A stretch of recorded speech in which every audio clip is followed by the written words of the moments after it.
సొరకాయ రోటి పచ్చడి. ఈ పచ్చడి వేడి వేడి అన్నంలోని నెయ్యి వేసుకొని తిన్నా బాగుంటుంది. దోశల్లో కూడా చాలా బాగుంటుంది. ఇది నిల్వ కూడా ఉంటుంది. రుచి కూడా చాలా బాగుంటుంది. తడివి ఏమీ పెట్టకుండా ఉంటే మనకి 4-5 రోజులు అనేది నిల్వ ఉంటుంది.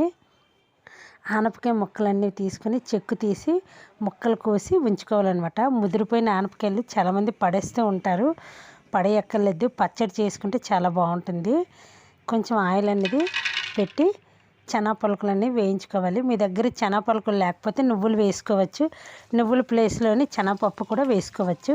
ఇవి వేగిన తర్వాత పచ్చిమిర్చి జీలకర్ర వేసి వీటిని చల్లార్చనివ్వాలన్నమాట.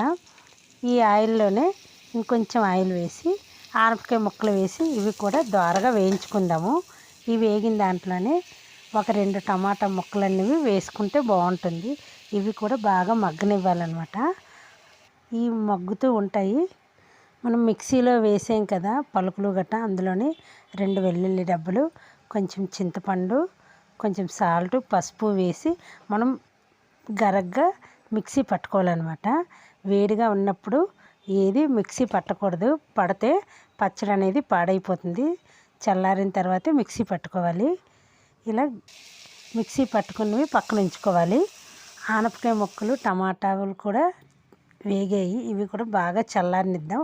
బాగా చల్లారిన తర్వాత మిక్సీ చేసుకుందాం. తర్వాత వీటికి పచ్చడికి పోపు పెట్టుకుంటే చాలా బాగుంటుంది. పోపులు, ఆవాలు, ఇంగువ, కరివేపాకు ఇవన్నీ పోపు పెట్టుకుంటే పచ్చడి అనేది రుచి బాగుంటుంది. ఇవన్నీ చల్లారేయి మిక్సీ పట్టుకొని వద్దాం. వాటర్ అనేది వేయక్కర్లేదు. ఆనపకాయ అనేది వాటర్ లాగా ఉంటుంది కాబట్టి సరిపోతుంది అనమాట. వీటిని తాలింపులో వేసుకుంటే పచ్చడి అనేది రెడీ అయిపోయినట్టే. ఈ పచ్చడి చాలా బాగుంటుంది. వేడివేడి అన్నంలోకి, దోశల్లోకి, ఇందులోకైనా టేస్టీ రోటి పచ్చడి.